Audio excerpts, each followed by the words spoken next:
This video is regarding a recent Tucson Police Department officer-involved shooting that occurred on the 7300 block of East Calle, Merida. The Pima Regional Critical Incident Team, or PRCIT, consisting of 10 law enforcement agencies in Pima County, was activated to handle the criminal investigation of this incident, specifically the Pima County Sheriff's Department and the Merida Police Department. This is standard practice so that agencies don't criminally investigate their own personnel. A separate but parallel administrative investigation is being conducted by the Tucson Police Department to determine if any policy violations occurred. Investigations involving an officer's use of force can take a significant amount of time.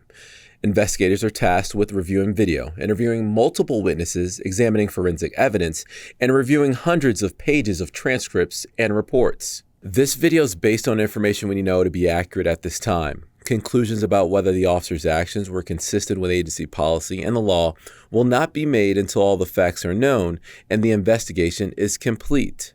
The material we are about to share may contain strong language as well as graphic images which may be disturbing to some people. Viewer discretion is advised. On April 3rd, 2024, the Pima Regional Critical Incident Team was activated for a Tucson Police Department officer-involved shooting in the 7300 block of East Calle, Merida, near North Kolb Road and East Broadway Boulevard. Just after 10 p.m., officers from Operations Division East and Operations Division Midtown responded to the 7300 block of East Calle, Merida, for reports of a domestic violence incident involving a man with a firearm and 2 victims. Here's part of the 911 call, condensed for this video. 911, what's the location of your emergency? East Calle, Merida, Kolb and Broadway. You can pull it up here. 26 years old, extremely drunk and violent. He pulled a shotgun and knife, fighting. Was it in his hands? Yes, he punched me. So He punched where is his he arm. right now? He's in the house. I'm outside. His mom's in the house. Okay. Where did you last see the weapons at? I got the knife here with me. We got the shells out of the shotgun. Okay. And he pointed the shotgun at you guys? Yeah, we got the shells away from him. He comes in and out. He's really, his attitude. He's been in rehab and he's not supposed to be drinking. As far as I know, it's just alcohol. But he's the worst kind of drunk ever. Who else is at the house, or is it just you three? It's just is my wife and I, myself, and okay, gotcha. our dogs. I got the dogs put away, and the gun is disarmed, so he's not. He won't be able to You're fire. Sure there's no other shells somewhere in the house? Oh no, yeah, I'm positive. Okay. We got those all away, and I got the knife. It was a folding knife. I got it with me. Okay. Do you have a vehicle you could sit inside for now? I'm okay. Yeah, he's in the house, not coming out. Okay. My standpoint, Yes, I sir. don't know him. I know that you know him, but I don't want him coming out and trying to get physical again. Even if you don't think that's what's going to happen, or trying to wrestle the shotgun shells away from you. So what I want you to do is either, if you have your car keys on you, get in your vehicle, just drive down the road real quick, or walk down the road. I don't want you right in front of the house. And there are officers on the way. Okay. Officers arrived on scene and were able to speak with the 2 victims, and they were able to exit the home.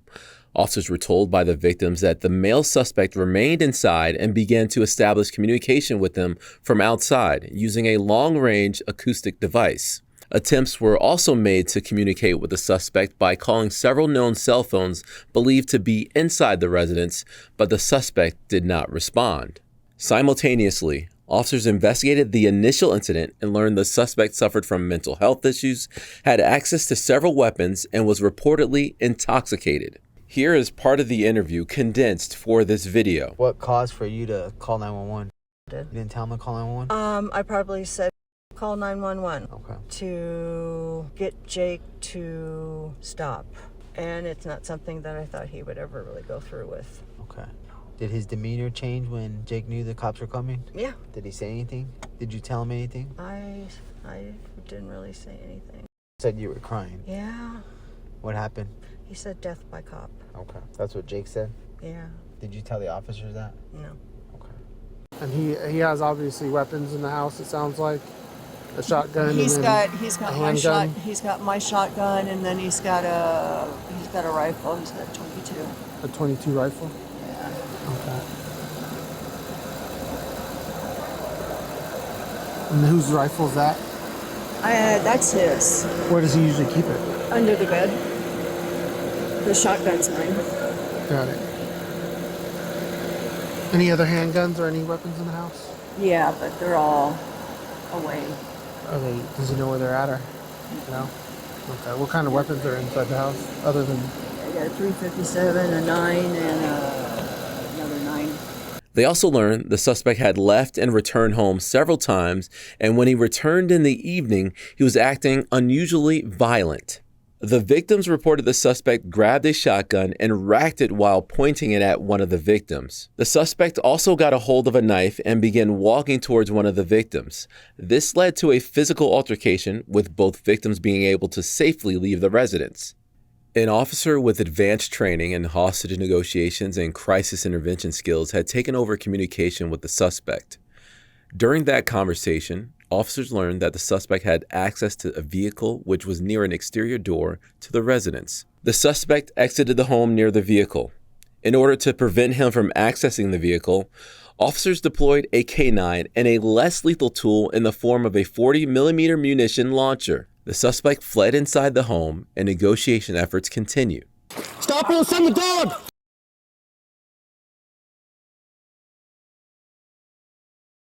Forty. Stop, Jake! Stop!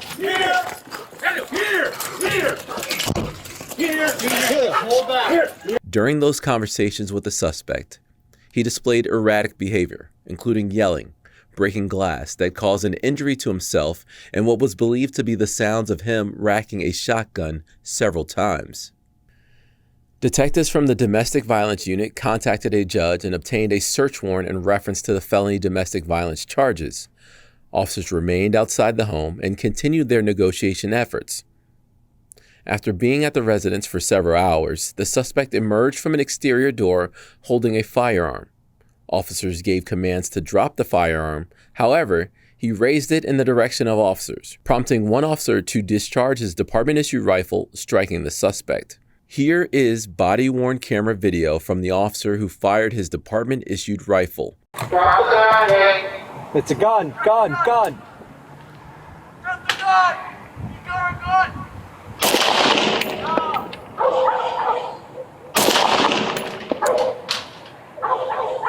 Here is body-worn camera video that has been enhanced to highlight relevant information.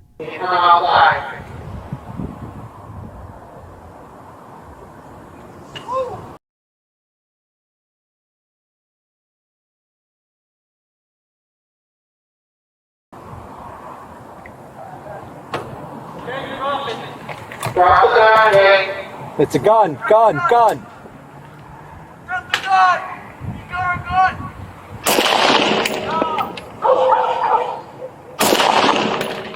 Once officers made sure the area was safe, they began rendering aid to the suspect using their individual first aid kits until the Tucson Fire Department arrived. TFD took over the life-saving measures, and the suspect was transported to a local hospital where he was pronounced deceased. No officers or other community members were injured in this incident. The male suspect has been identified as 27-year-old Jacob Keith Dyer. Here's a photo of firearms next to where the suspect was located inside the front door. There were a total of 7 weapons found at the home. Several hundred rounds of ammunition were taken from the home. Here's a photo of some of those rounds. The Tucson police officer who discharged his firearm has been identified as Officer Kyle Frank, a 16-year veteran with the Tucson Police Department. The Pima Regional Critical Incident Team continues to investigate this incident. When the investigation is complete, it will be presented to the Pima County Attorney's Office for review, which is standard practice for officer-involved shootings. Members of the public with information and/or video of the incident are asked to contact the Pima County Sheriff's Department at 520-351-4900. This is still an active investigation.